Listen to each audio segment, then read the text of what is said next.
This is Boxing Tickets, and we are delighted to be joined 6 days out from show number 5 with the negotiator, Jay Byrne. How are you, Jay? Hey Steve, how's things, pal? Good to catch up, mate. Things are fantastic. I've taken up an obsession, obviously, for watching golf. Obviously, with no football on at the moment, there's been no sort of real Irish boxing shows on at the moment. So I've been watching the Open in Troon in Scotland, and I was saying to a hairdresser this morning, probably golf this week's probably it's not for the purists. It's you're not going to see birdies and such so much. So, Yeah, but obviously I'm glad in some ways that obviously we're Irish boxing back this week. Obviously we're 6 days out from your fourth show of the year and fifth show since November. Rise or fall. A familiar venue, obviously the warehouse in the Red Cow probably gets to this stage now, you're 6 days out, you start to worry, start to panic, and things may be going right, maybe things going wrong. yeah, it hasn't been a good one. This show, everything has kind of gone against us on it. We announced it out early. We announced it out earlier than any of the other shows to try just give it time, give it more time, get a bit more work done on it, and to try build it more. But it's been an absolute disaster, to be really honest with you. Ideally, I wanted Kane Lewis and Deco Garrity in Celtic title fights, but for reasons away from us, nothing we could do on them. We couldn't get two Celtic title fights for the lads. It was a disaster because they were the two I wanted. And most recently, this morning, I've had another one because we had a domestic clash made 8 weeks ago between Dominic Dunan and Sean Murray. And I actually fancied the fight. I thought it was a really good fight. I thought it was a real 50-50 at Sean Murray 2-0. He hasn't had it easy since he set off into the pro ranks. We hadn't got a massive amateur career. He had a couple of semi-pro fights and that, and he just wanted to fight, and his attitude was, I just want to fight. I want to fight real fights. I don't want to be beating up journeymen. I just want to fight. And it was a great attitude. I love that attitude from certain people. He knew he hadn't got the silky skills of a decorated amateur, but he was tough, hard, and he can box, and he wanted to fight, which was great. So then Dominic Donegan, he'd gone through a bit of up and down in his career, and he reached out to me last year. We had a chat, and I offered to help him in all aspects regarding management, coaching, and mentally, because I know, and it's been said over the years, I wouldn't be Dominic's closest friends. I wouldn't know a massive amount about him, but from what I'd heard from a lot of people, coming up to fights and things like that, he didn't have too much confidence in himself and stuff like that. So I had said to him, look, the first thing you need to do was get yourself mentally right. And once you're mentally right, the rest will go coincide. Because I said, when you're mentally right, your training will be right. When your training's right, you'll be right. And he agreed to all of that. We did look at the option of potentially me training him, but the distance didn't suit him, and that was fine. So we went back and he was training with Ian Mahood. Um, Obviously, we had the Owen O'Neill fight set up from. He actually asked me to make that fight. Jamie had another opponent made for Owen O'Neill. He asked me for that fight. I went. I done the deal with Jamie, Owen O'Neill's team. We had the deal done. The fight was agreed. And 2 weeks out, he pulled out of the fight. I could only go on Dominic's word, and that was that he was injured. And there was a lot of people coming to me, sending me videos that he was in a supermarket the next day and he was doing burpees and his hand wasn't injured. But again, I took him for his word because he had given me no reason not to believe him. And he said they were pre-recorded videos and that. So that was fine. Then he came to me and asked me, could he fight either Shane Meehan, Sean Murray, or Glenn Bourne for this show? I said, because he was supposed to fight in Spain against some journeyman, but it was too expensive or something like that, and it didn't happen. But again, he told me that the show wasn't happening, and I actually reached out to the promoter because I knew the promoter, and the promoter said, no, that Dominic pulled out of the fight, that he changed his mind or something like that. So I was like, God, look, it is what it is. Then he said to me about fighting one of the three lads. He said, Shane Meehan's coming off a loss. So Shane Meehan will be going and fighting and hopefully getting a win to build himself back up after having his war with Sean Murray in our last show. I said, Glenn Bourne is a welterweight. I said, okay, he's sitting in around the 154, 155 at the minute because I'm not going to have him draining his body down to welterweight every time he fights. But when it comes to the time is right for domestics and title fights, Glenn will fight at welterweight. So I said, he's not a middleweight, so he won't be fighting a middleweight. So I said, I'll ask Sean Murray. I asked Sean Murray. Sean Murray accepted the fight straight away because Sean will fight anybody, as we know. And the deal was done. I won't go through finances, but when Dom asked me to sort out the deal with him, I gave it to him, and his words were, "Oh Jesus, I thought I would have had to pay. I didn't think I would have been getting that." And I said, "No," I said, "that's a fair deal, I think." And he said, "No, that's very fair." I said, "Great." That was 8 weeks ago. I've been chatting to Dom, I've been chatting to Sean, I've been chatting to all my fighters throughout the camp, seeing how they're getting on and all that stuff. And I've been hearing from both of them. Both of them are going to knock each other out. Both of them are going to win. Dom's been saying he's going to knock Sean out up until early this week. And Sean's been saying the same. So it made to me to be a good fight. And it would have been high up on the card, obviously, because we didn't get the 2 title fights. As it's probably aware, we take deposits off the fighters to ensure that the fighters are going to turn up and they're not going to pull out the week of the fight.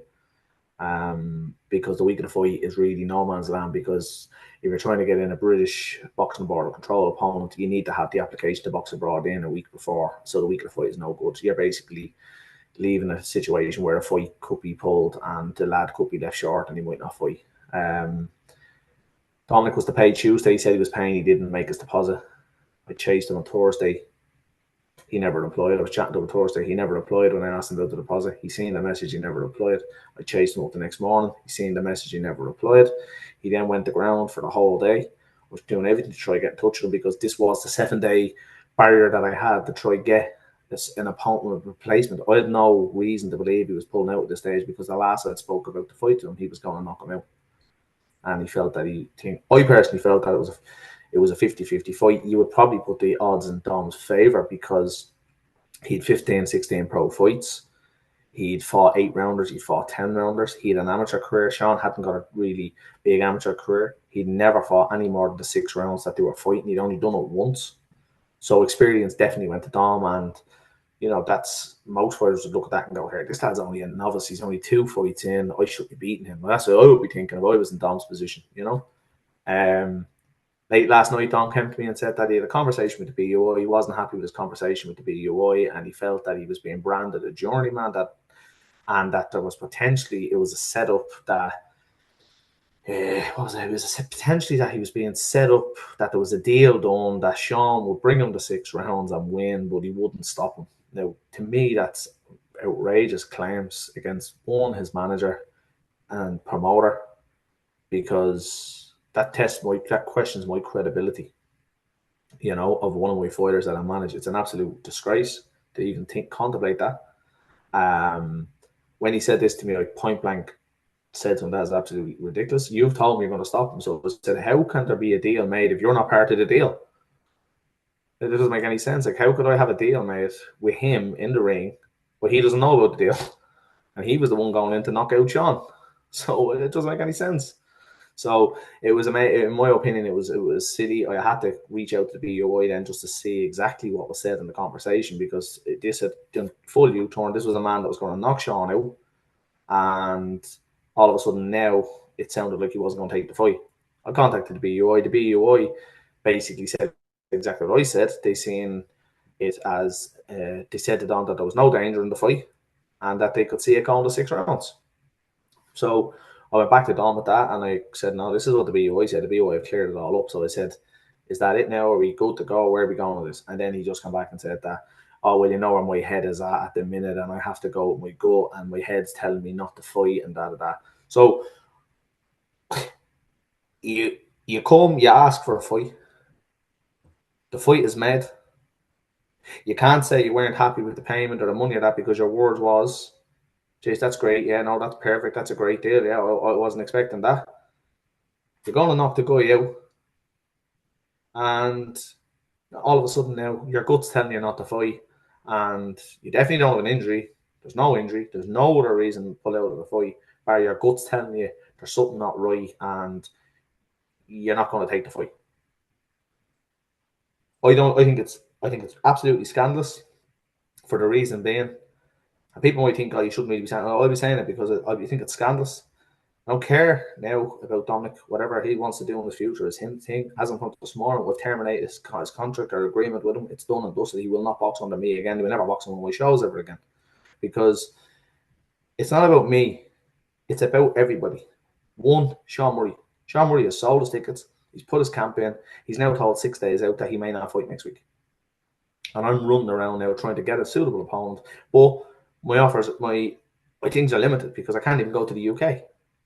Because, again, the reason why I chased yesterday was because I knew we only had 7 days to get a British Boxing Board of Control application in. But no, he waited and waited and waited. Rather than being a man and ring me on Thursday night and say, okay, I'm not taking the fight. I don't feel it. I don't think I can win the fight, so I'm pulling out of the fight. Instead, he tried to make every excuse in the book to get out of the fight, and then all of a sudden it was, I don't feel right, and I have to go with my head and my gut in this one. 100% the fighter has to go with his head and his gut, but his head and his gut didn't just decide to wake up this morning and say that.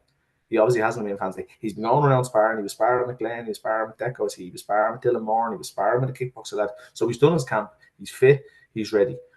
I don't know. Was he struggling to make the weight? I don't know. Has he lost his balls? I don't know. But the excuse he gave is not acceptable. Stephen, sorry for cutting you, it's not acceptable. And this is the reason why promoters go bang in Ireland, because there's no money to be made in these shows. And now you've got a situation where we were going to earn X from Dominic. We were going to earn X from Sean. Now we're not earning X from Dominic. And now the money we were making from Sean wouldn't and won't cover the cost that we're going to have to do to try get an opponent in at the last minute. So now we're financially down, but now we're also financially spending, which doesn't make sense. There was a fight asked for, Peter Carr and Sean Murray, which was a fight that could have been made. Sean said yeah, Peter said yeah. But with Dominic being my fighter and came and asked for this fight, we made this fight over that fight. And instead you've Peter on the bill, you've Sean on the bill, both lads happy to fight each other, but they're both fighting against journeymen because of Dominic Dunan. And in my opinion, and I will be writing a formal complaint to the BUI about this, because, again, if this keeps happening and if boxers keep doing this kind of carry on, you're going to just see less and less shows, because you can't keep doing this where you're going to be hit for thousands a few days or a week or 2 weeks before. It's the exact same with the Owen O'Neill fight. They'd done a deal, everything was done on the whole lot, and bang, 2 weeks before, the fight got pulled, and only for we could luckily get a last minute replacement made to try help on that one. Again, Owen could have been after doing a camp and left sitting on the fences, not having a fight. And I just don't think it's acceptable. I think something should be done against boxers. I understand if someone gets injured. Someone has a bereavement or something like that, 100%, absolutely, no problem whatsoever. But when there's nothing wrong with you, you have no reason to pull out of the fight. You try blame the BUI, that got earned out very, very quickly. He's managed by me. He's promoted by me. Sean is managed by me, promoted by me. Who do I want to win? It doesn't bother me who wins, because the next person, ideally, was going to fight for the Celtic title. That was the plan. Please God. There's been talks, there's been other talks, and I won't say it online because, it was private talks, but it was talks, and the two fighters know about it, but there was talks that the winner fought someone else on a big show in a couple of months' time for the Celtic title. And another fight that was very winnable. And he knew about it, and Sean knew about it. So, again, I don't see any reason why you should be just allowed pull out of a fight whenever you want to, just because you feel like it, or just because your gut's not feeling it. Well, it's the same fight. It's the same principles. It's everything the same. Nothing has changed. It's not as if 6 days out we said, actually, you know what, that fight's actually a 10-rounder. It's not a 6-rounder. And he could go, fuck that, I'm not ready for 10 rounds. Or, whoa, no, I didn't agree to that. Everything that he asked for was agreed. Nothing has changed. Not one single thing has changed. I had to sit ringside and watch Sean Murray and Shane Meehan go toe-to-toe on the last show. If you remember, the two of them stood in the middle of the ring and just punched the head off each other. I didn't care who won that fight. I couldn't care who won that fight. And I sat there, and you will see, if it was a camera on me for the whole thing, you'll see never once did I cheer, never once did I raise my hand cheering for anybody. And at the end of the ring, the first person I went to was Shane Meehan because he lost the fight. And the second person I went to was to Sean, and shook his hand and said, well done. Didn't cheer with him, didn't celebrate with him, nothing, because he's in this game. You're going to have fighters that fight against each other. It's in Matchroom, Queensbury, it happens in all the big companies. And the lesser companies, it happens everywhere. And there's one thing as a manager, as a promoter, you can't sit and cheer when you have two lads fighting against each other. Who wins, wins, and the rest, it's up to me to build up the other person, which I had started to do with Shane. Obviously, his eye injury was still there, so we had to stop. So we had arranged Alan White for him to box on a comeback to start again, hoping to try build him back up again. And again, go ahead. No, go ahead, Sean. Go ahead. I was going to say, it must be demoralising. Obviously, you've been a fighter and stuff yourself. Like it, when you're saying there it was costing you money, it's demoralising for you in a way. And like, the way I'll probably put it is, there's other than you, Jay, and I'm not bumming and blowing you up. If anybody's thinking that I'm a high horse, that Jay Byrne's the best thing since sliced bread, that's not the case. You're the one that's really bringing shows to Dublin, to Ireland, in the south.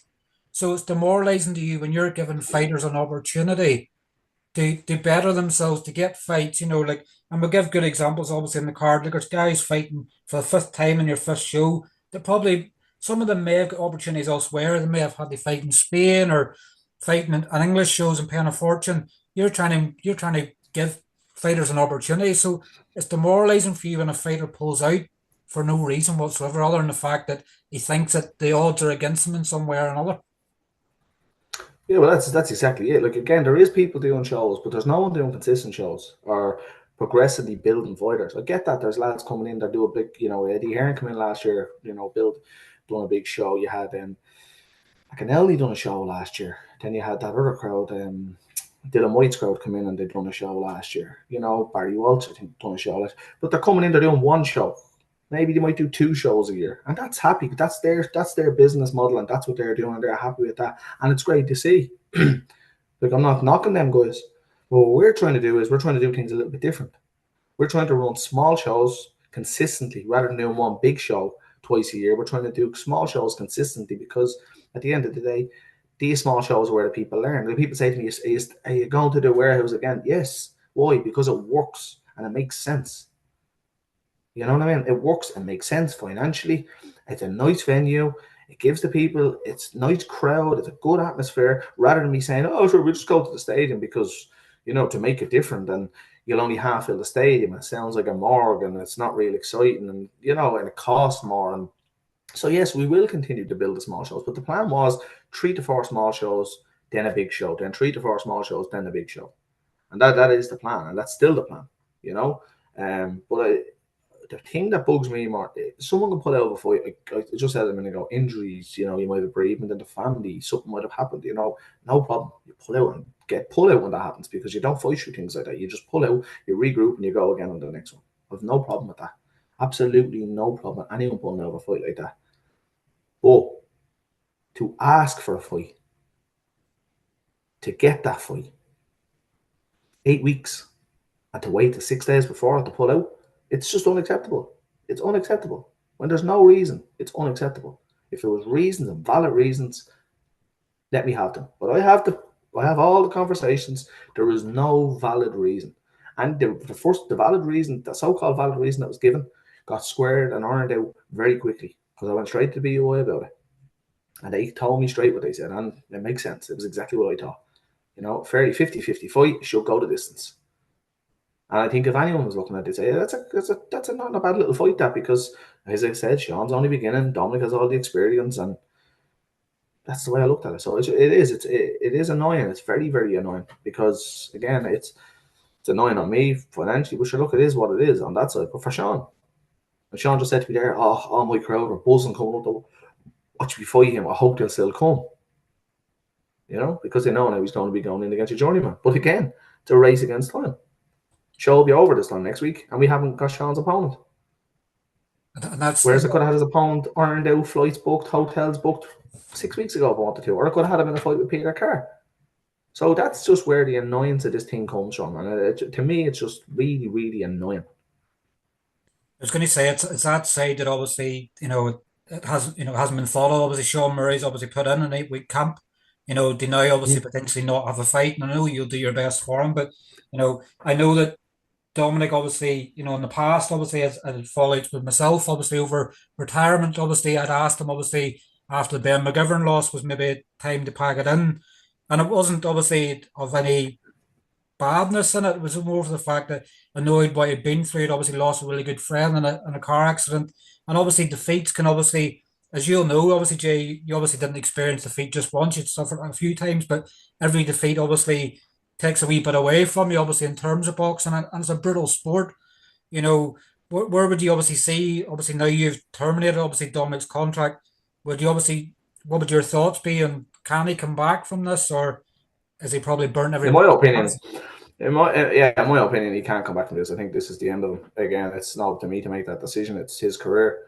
But where does he go from here? Who's going to want to sign him? They're going to give you a word to people. I gave my word to Jamie Connon the last time. I went to Jamie and asked Jamie for that fight. They had an opponent booked in for Owen. They changed it because the Dom fight was a bigger fight, better fight for TV, and it made sense. And Dominic or Owen was really happy to take it. And they pulled out 2 weeks before it, which didn't go down well with me at all. But again, I have to take his word. He said he was injured. Right? Whether he was injured, I don't know. Looking at now this situation, now a question, was he injured at that time? But to do it again in the next fight, like, who's going to sign him? What promoter is going to take a chance of putting him into a 50-50 fight or a title fight or anything like that? Like, at the end of the day, to me, I get my get out of jail card free. The both fight, I spoke to his coach this morning. He also wasn't aware of this, and he also agreed that both fights, the O'Neill fight and the Sean Moy fight, were both very winnable fights. So he's been given a lifeline, in my opinion, coming off the back of his last defeat, which was against that journeyman, CJ Wood, up the north, up in Belfast. Like, in theory, he should be really going and starting again, building up by fighting journeyman, the whole lot. But financially, he doesn't do the tickets to cover these costs. He then asks for fights. We make the fights. And he pulls out of them. But he doesn't pull out of them with 4 weeks and 5 weeks to go. He pulls out of them the week to go, 6 days to go, and 2 weeks before. So who's going to take a gamble? Who now is going to say, yeah, you know what, Dominic Dunan, yeah, he's a good lad. I can rely on him. I can trust him. I know he's going to turn up. I don't see it. But again, it's that to me now, as I'm from 10:30 this morning, is none of my business anymore. So I wish them all the best. I sent them a message. I wish them all the best in his future. And what he does with his future is totally up to him. But however, I will know he has screwed us over. He has screwed Sean over. And again, remember, Stephen, if we're constantly losing money, it's not going to keep going. We're not stupid. You know what I mean? No problem running teams and not making money or making a very small amount of money profit off a show or whatever. No problem. Because it's all about building. You know what I mean? It's all about building foundations and building and building and building. But I ain't going to be burying thousands show after show because of reasons like this. So it's not me that he affects, because my income is my income. I still have my income. I don't rely on the boxing. But who relies on the boxing? All the boxers. So if I pull out, all them boxers are the ones that get affected, and they get affected from people like that who just let themselves down and let the whole promotion down and let the company down. So again, I will be putting in a formal complaint to the BOI saying that people like this need to be punished. Something needs to be done because they can't keep doing this. Speaking obviously on the show, on the rest of the show, obviously that's what I guess today's interview is about. The one that I'm probably most intrigued about on the card is Shane McConnell. Obviously you boxed in the same card as him in Waterford last Yes. April. He obviously stopped obviously a very durable journeyman in Seamus Devlin. He's had what would be 15 months out of the ring, and he's coming back to obviously an Yeah. opponent that knocked out his stablemate Paul Ryan. Yeah. And we picked that opponent on purpose, as you're probably aware. Cheyanne is very like Sean Murray. Cheyanne has been around the game. He doesn't want to be fighting bin men and journeymen, as he calls them, all the time. He wants to fight. He wants good fights. I preferably would have rather the nice, easier task to come back. But I work for him. And I think that's where people get mistaken when it comes to the manager side of things. A boxer hires you as a manager. When a boxer texts you and asks you, any opponents yet? And I said, no. He goes, what about the guy that knocked out Paul? And I said, are you sure? And he says, yeah. I spoke to Pete, and Pete thinks it'd be a good one as well. And I says, okay, let me go see, can I get it done? And I had it done the next day. So that fight is made. I think it's a good fight. You know what I mean? We've seen how dangerous your man is. Paul Ryan is a talent and an excellent talent. And he was just got cold that night. Paul will come back and he'll want the great things. He really is a great guy. I trained with him for a long time. And personally, I think he's a really, really good guy. So he will come back from that. But we've seen how dangerous this guy is. And we know how good Paul is. So Shane needs to be tuned in. But I will say, Shane McConnell hits like a bus. I've seen him do damage in the gym. I won't say to who, but I've seen him do damage in the gym, and he hits hard. I will predict he knocked this guy out. Be a nice way for obviously to come back to box and obviously making a statement like that, and obviously I guess it helps his obviously stablemate and Paul obviously with his recovery. Um, Obviously some other obviously great fights on the card. Obviously, obviously we've lost obviously Donegan and Murray. Obviously your own brother Glenn obviously and with obviously a very tough and very thick journeyman Octavian Grady. Obviously it drew with Graham McCormack.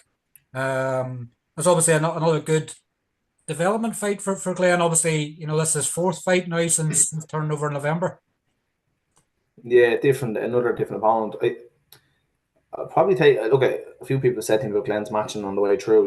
He took a bit of a gamble. And the Brazilian, they were all questioning me, saying, "What are you doing putting him with this lad and all? We don't know enough about him with the whole lot." And sure, look, we seen what he done there. Brazilian lad wasn't up to much at all, but Glenn was able to deal with it. But the thing with that was, Glenn had to deal with the pressure of that coming into the fight. Your man, it was 7 wins and 2 losses, or whatever it was, with 7 knockouts, and he had to deal with that in his head. You know yourself, Stevie. The whole week, the couple of weeks from up to going into fight week, standing looking at this fella, knowing that the 7 wins he had, he had knocked the 7 people out. That's on your mind. So that was just another learning thing for him to have to deal with. You know what I mean? That he was going in there against a so-called big puncher. So making sure, and I thought he boxed really well that night. He boxed the orders, and we had a game plan. He went in, delivered it perfectly.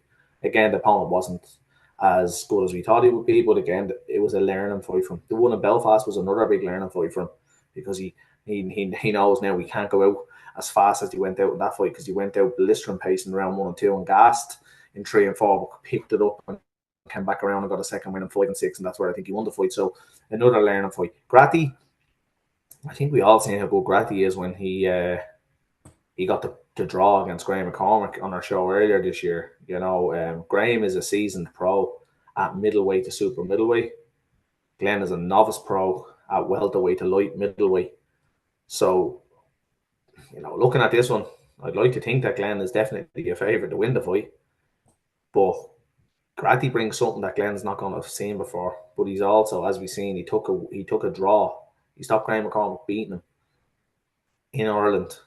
And Graham is naturally 2 weights bigger than Glenn. So I think it's a tough fight for Glenn. But again, he's only young and he's learning in every camp. And I have to say, this camp has been really good for him. He's boxed really well in this camp. I'm hoping you'll see a different side of Glenn. I think he showed in his first fight his toughness and how he can scrap when he has to scrap. The second fight, he showed that he can box the orders. He can pick shots when he's being trained, what shots he's being trained and asked to throw, and he boxed exactly as he asked. And I thought in Belfast, in the first couple of rounds, I thought he showed really good boxing.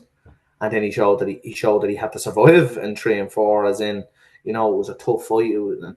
But then he showed that he could turn around and he could dig deep, and they're all traits that you have to show. Getting in and baiting the head off lads that just fall over, or they're just standing there like punch bags, and you think you're great in the whole lot, but you're not showing toughness. You're not showing that you have to come back from being gassed or stuff like that. They're all traits that you have to show throughout your career, and I think he showed them. And that this one is a bigger test. I think this is his biggest test to date.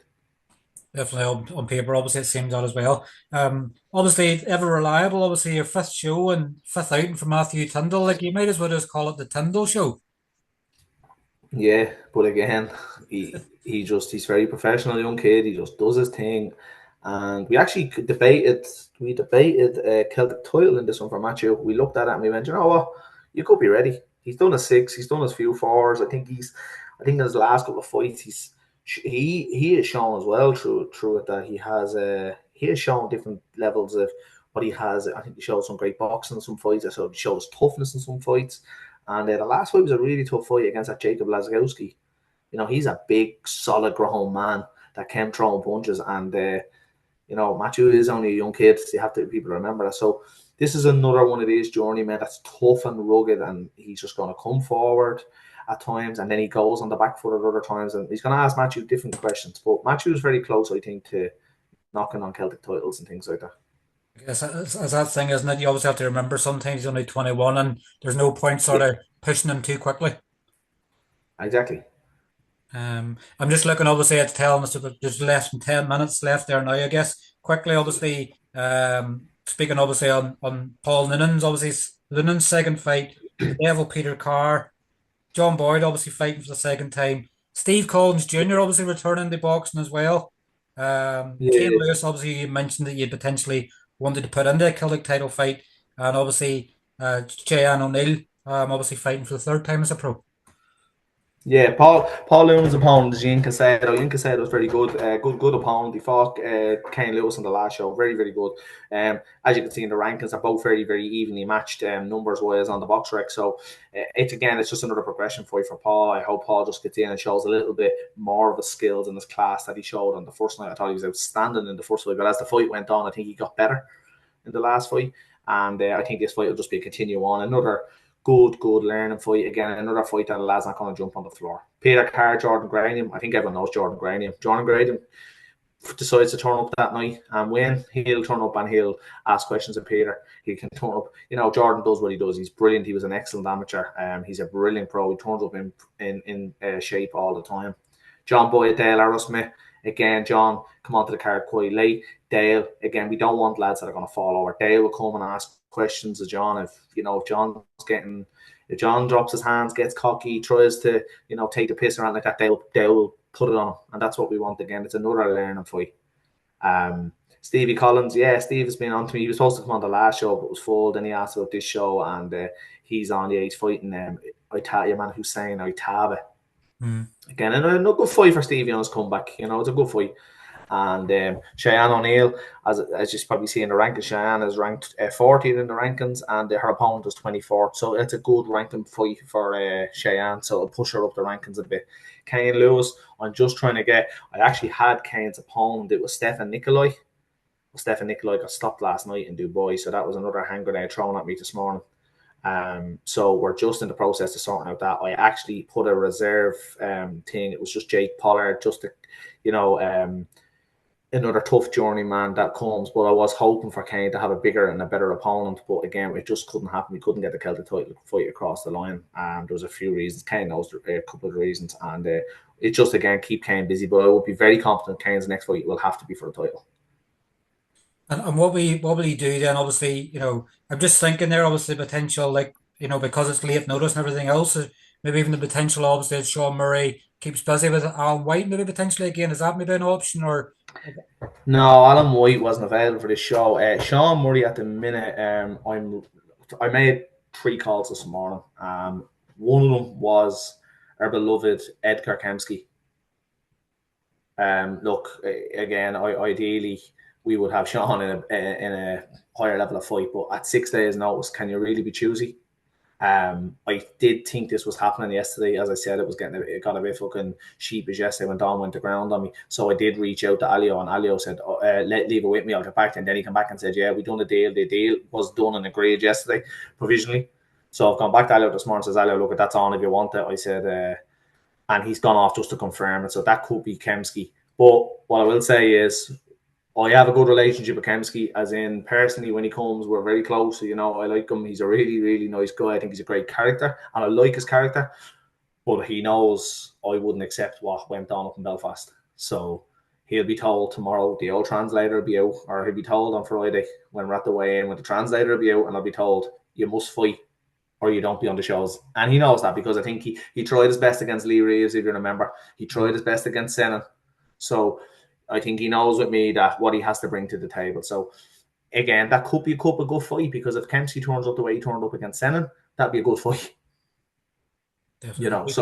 But that's who most likely will be. And then Cain Lewis, I have 2 opponents there. One of them is Jake Pollard, and then I have another fella there, Santiago something or other. But I'm just waiting to confirm which one of them it's going to be. But look, again, it's great that we can get them all on the card and make sure everyone's staying busy. Again, this card doesn't have title fights. It doesn't now have 50-50s. But what it does have is it's a show that doesn't have much glamour, but it has 10 fighters keeping busy and progression in their careers rather than sitting at home on the couch waiting for the date. So I can't always bring. The last show was brilliant, but we had the 50-50s and we had the title fights. But sorry, it's a lot of shows consistently to build the fighters, and some of them shows will just be all the lads in against journeymen just to win and keep winning and keep building till they get to the level where they're ready for 50-50s or title fights, and that's going to happen. So I do 7-8 shows a year. You can be assured 4 or 5 of them will be just fight shows like these, where it's just keeping the lads active and keeping them busy and progressing their careers.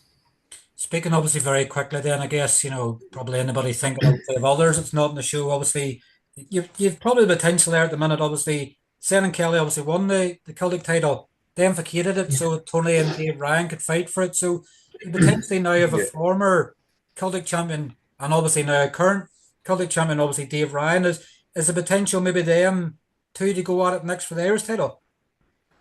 Yeah, well, the offer is there. I've reached out to Ian Gaughran. I'd like to do like a series thing where JB goes against IG as such. So we could do like a 5v5 or a 6v6 or a 4v4. And I've sent over a couple of opponents, a couple of matches. And look, I've no secret to them. We sent over Dave and sent him for the Irish title. We sent over Peter Carr, Sean Murray, Dominic Dunagan, or Robert Burke against Graham McCormack, Cain Lewis versus Conor Kerr. So there's a number of fights there that we actually, myself and Ian, discussed and we looked at and said, yeah, they're 50-50s, they're very evenly matched fights. And I have put it across to Ian and said, Ian, I'm willing to do this show in September. I have a venue booked in September. I won't release dates and things yet, but I have a show booked in September.